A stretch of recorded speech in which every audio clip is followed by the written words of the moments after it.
Welcome back to Fairy's Cucina.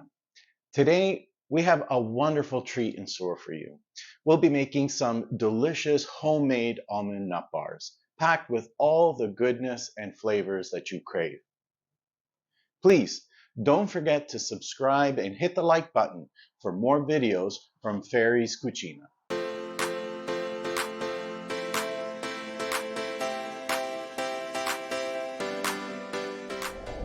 Almond nut bars are not only incredibly tasty, but also a fantastic source of energy.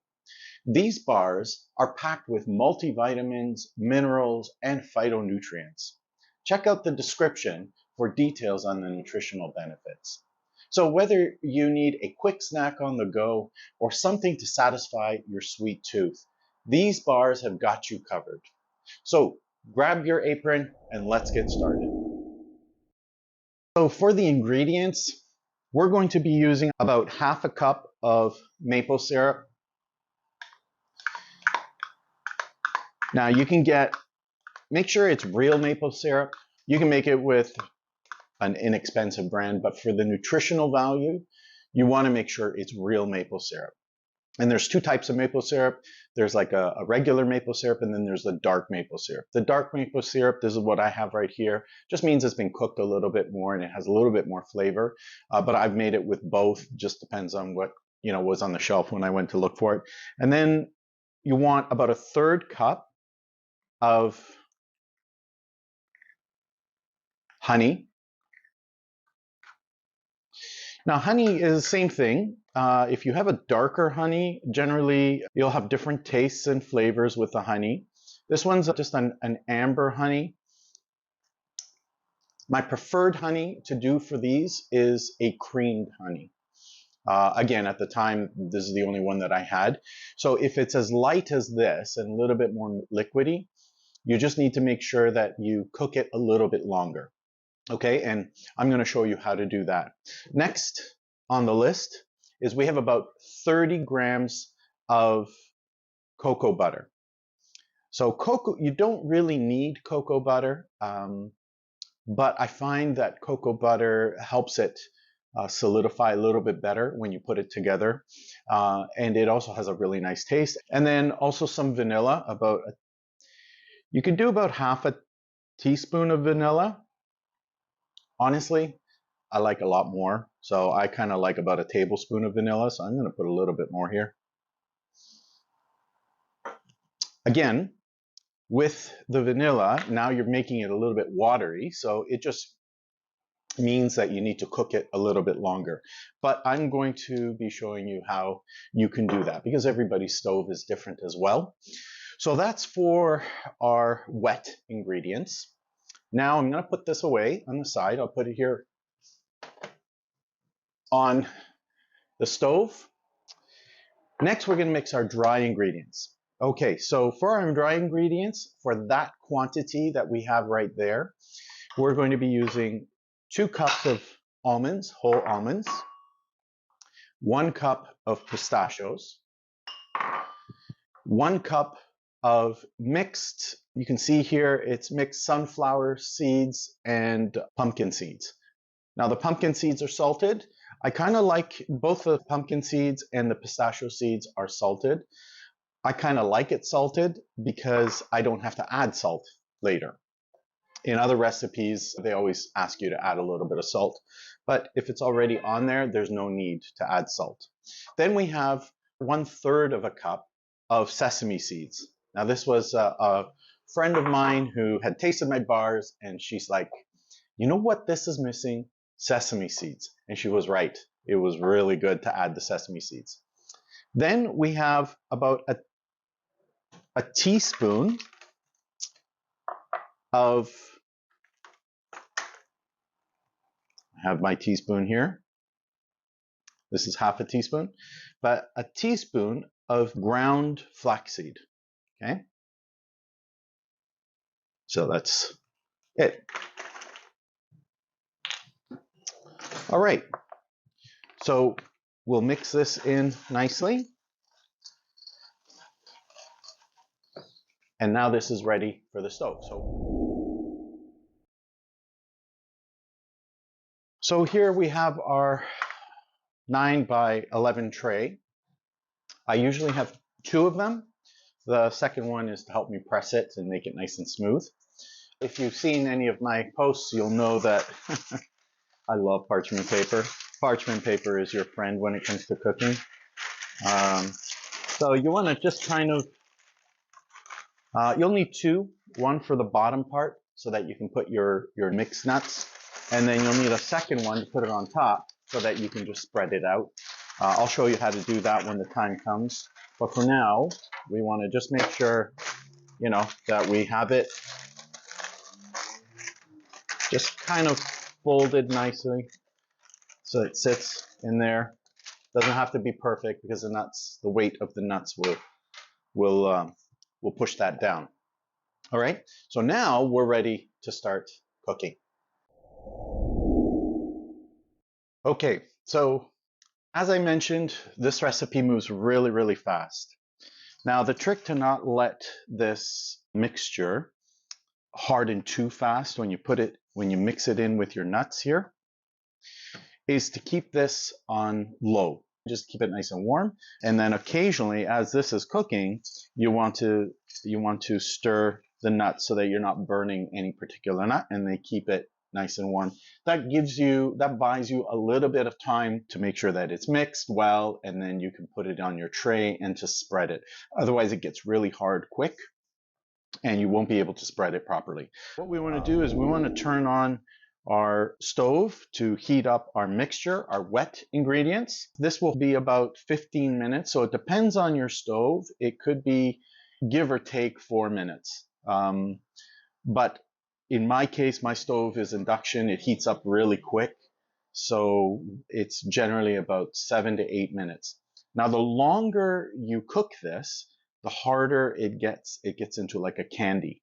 So we're going to start cooking this, and I'll put a thermometer. We'll also set a timer. All right, so let's use our trusted assistant, Google, and set a timer. Hey Google, set timer for 15 minutes. Okay, 15 minutes. Starting now. Okay, so while this is cooking, you want to have like a rubber spatula so it's easier to spread. You also want to make sure that you have some sort of whisker, right, just to whisk the sugar. Okay, so you see here, so I had it on high, it's bubbling forth. That's okay, this is what we really want it to do. Now you'll see here that the bubbles are large bubbles, right?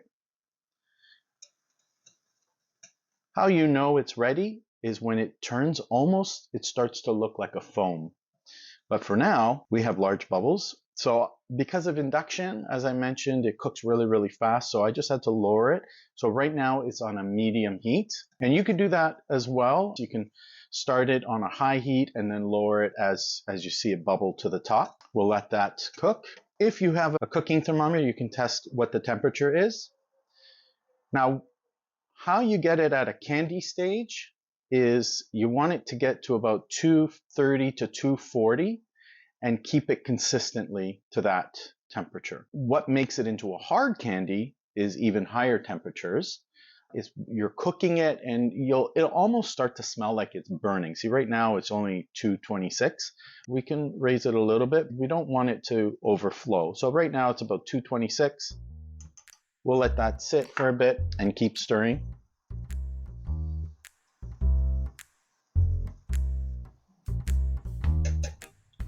Actually, I'm going to lower it a little bit because it's rising to the top a little bit. Now you could use this recipe and make it nut-free. So for example, if you have any kids at home and you want to make it just seeds, you can do the same thing. You can just make it all seeds. As long as the ratio is the same. The ratio of the wet ingredients versus the dry ingredients is about the same. So, and you might need to kind of play around with it. Don't forget that, you know, if you make a mistake, it does not go bad. If you undercook the maple syrup and the honey, it just means that it's a little stickier, but some people like the goo. A lot of people like the goo and chewy bars. And then if you overcook it, then it becomes really crunchy like a toffee. And a lot of people like that. So it all depends on your personal preference. So here I'm just mixing the nuts here a little bit because the pan is hot. Now I can feel this pan here and it's warm, but this is keeping it at a nice consistent temperature. Our sugar here is also coming along very well. So you can see the colors have changed, and you can see here the bubbles are becoming tighter and more constricted, and that's how you know that it's forming into a harder candy. Let's test the temperature now. Yeah, we're getting at 240. Awesome. So that's coming along. We're about 8 minutes and 50 seconds into our timer. So we set it for 15 minutes. So we still have a few more minutes left to go. This smells delicious, delicious. Oh my gosh. If it wasn't so hot, I'd be like drinking it from here. This is how good it is. All right, so you can see how it's pillowy, right? It looks just like a nice fluffy pillow.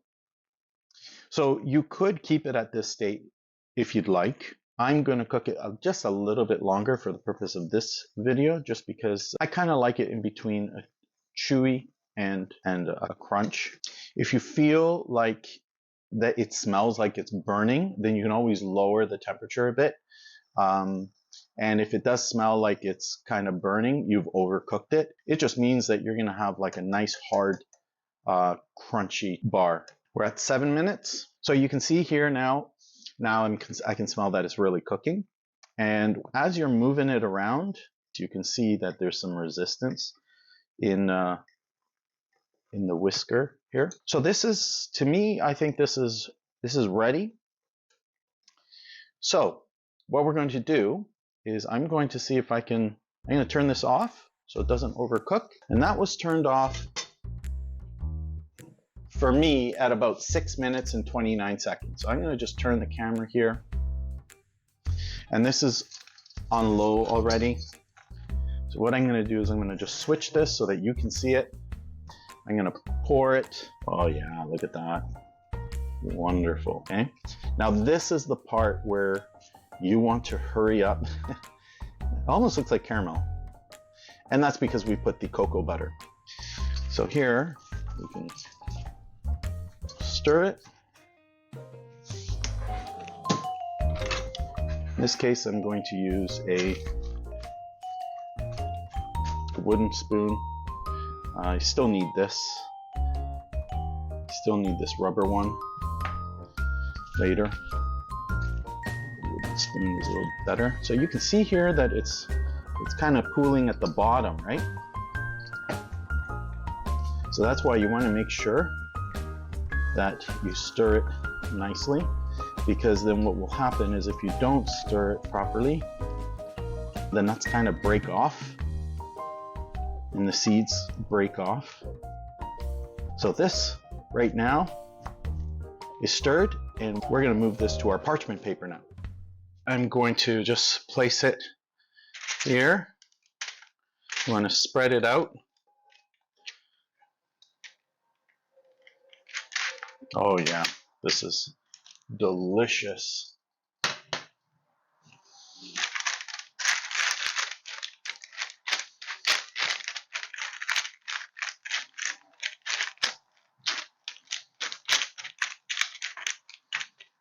Okay, so you can see here that I've spread it out. This is now what we're going to do. And you got to move really quick because this is already starting to harden.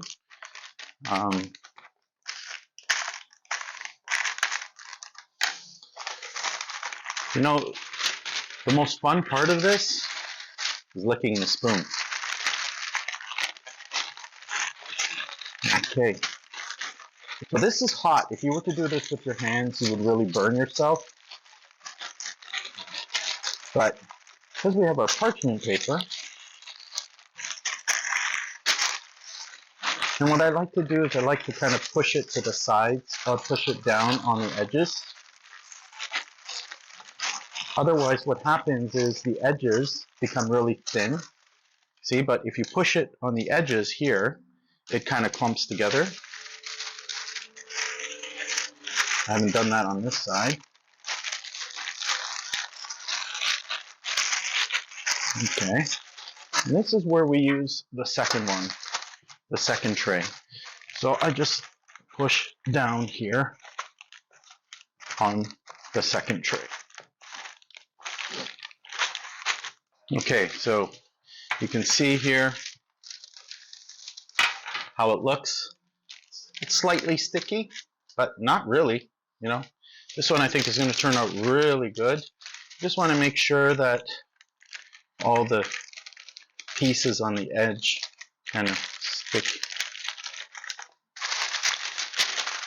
get pushed to the end. This is ready that we can put this in the fridge, and this will stay in the fridge for a good 30 minutes. And then when I'm ready to cut it, we'll cut these bars. Now I am going to be putting chocolate on this, so I will show you how to make chocolate. Now you can melt your own chocolate, but I'm going to show you how to make chocolate. Oh, we're recording. Sorry. All right. I don't know how that happened, but we're going to, I'm going to get back to my cleaning. Here we're going to be making the chocolate. This is, you use a double boiler, so you can just use a pot with hot water. You want to make sure that the pot is kind of touching the bowl that's in the hot water. Now I use Rodell organic baking cocoa, and as well as I told you that I also use cocoa butter. For this, I'm making about 90 grams, almost like about a cup. And you want that to melt. And we're going to mix that with about half a cup of cocoa powder. Now, we can't mix it right now yet. We want to make sure that the butter is melting. So we'll just leave that for now.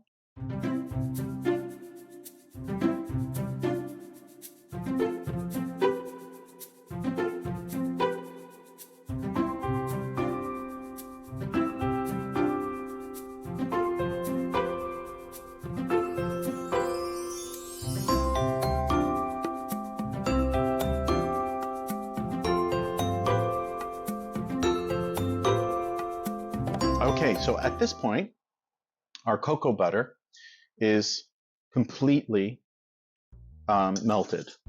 So you can put it down to low, and now this is when we add our cocoa powder.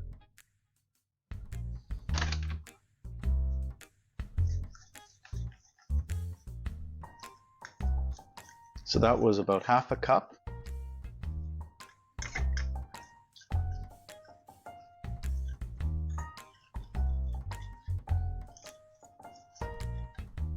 So you see here, so it's pretty thick. It's mixed very nicely. I might add just a little bit more because I like it a little thicker. So you get control on how you want to do this. So we've got about 3/4 cup now of chocolate to 90 grams of cocoa butter. So it's pretty easy. This is how I make chocolate. Look at how nice and dark that is. See? Now this is liquidy right now. You don't want to put this on, so even if your bars were ready right now, I have spread it on the bars as it is, but it's way too hot. And then what happens is it kind of melts and it goes through the bars. Okay, you just take this off the stove. All right, so after about 30 minutes, I've taken it out of the fridge. And you can see it's already starting hardening, but this is actually pretty hard. And but it is warm. So before we put this on the chocolate, first we'll put chocolate on it. And what we want to do is cut these. I'm going to get a knife. You want a nice big knife. Something like this. Now, If you have overcooked this, we'll see if I've overcooked it, but if you've overcooked it, then this will break into pieces. The trick to not let it break into pieces is to leave it out at room temperature for a good couple of hours. That will kind of soften the maple syrup and the honey, okay? But this should be, yeah, this turned out perfect. This is going to be nice and chewy, all right? Now you can make these as thin or as thick as you want. I think the kind bars are about an inch or maybe an inch and a quarter. These ones, I'm going to try to make them thin. Now what will happen is if you leave this in the fridge for longer than 30 minutes, then the caramel mixture will harden a lot, and once again it might start breaking to pieces, right? Just leave it out at room temperature. But what I'm going to do is before I put the chocolate on here, I'm going to put this back in the fridge because I want it to be cold for when we put the chocolate. The chocolate will harden up really quickly. So cut it like right in the middle.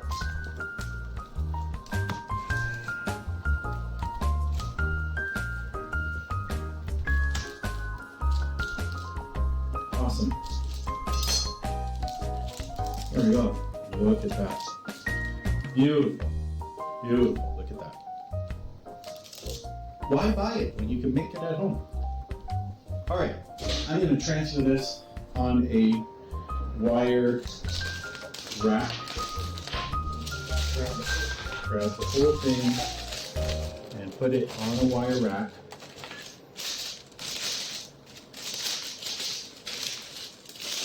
Now what I'm going to do again is I'm going to put this in the fridge, let it sit for another 30-40 minutes. You can see here the chocolate still hasn't hardened. So this will stay like this for a good couple of hours without hardening. It'll harden overnight if we left it. But if you just keep it out, you just let it, and it's still pretty warm, so you don't want to put it on right now. So you just want to leave it out for about an hour until the bowl is cool. Then you can take these out and you can put the chocolate on. And we'll show you how to do that next. An hour or so has passed, and so I've taken it out of the fridge. So what we will do here is I'm going to move this over like this, move it to the side. You can see here this is also cooled down, and the chocolate has got a lot thicker and it just flows nicely. This is beautiful. You know, sometimes when you see the Lindt commercials and you see the chocolatier doing this, this is what I feel like. Anyways, this is going to be turning out really nice. I like to add another piece of parchment paper underneath the wire mesh like this. I bought this wire mesh on Amazon and I love it because it's non-stick. So now what I do is I grab the bars. I don't know if you can see it here. I grab the bars and I flip it upside down, and you can see why maple syrup and honey has kind of accumulated at the bottom. So we want the chocolate to be on the bottom, and it kind of holds that together, and it also helps it not to stick. Okay, so I'll just do that quickly.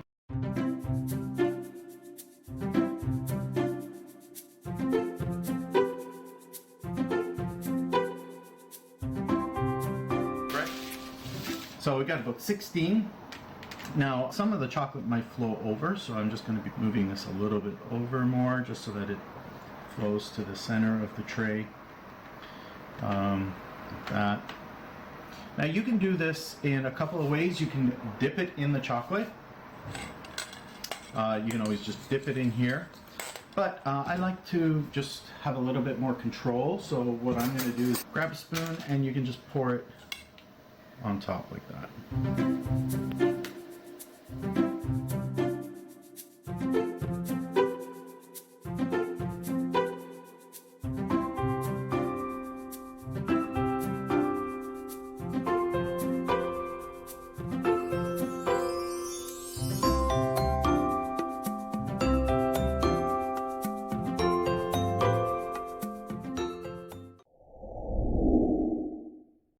And here we have it, our fantastic homemade almond nut bars, ready to be enjoyed. They're perfect for a quick breakfast, a midday pick-me-up, or even a healthy alternative to satisfy your sweet cravings. This recipe made about 16. Now let's try one of these babies.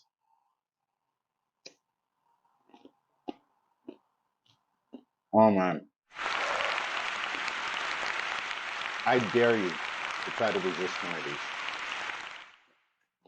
So try out the recipe. For any questions or comments, please send them to me. Also, don't forget to hit the subscribe and hit the like button as well. Did you like this recipe? Share it with your friends.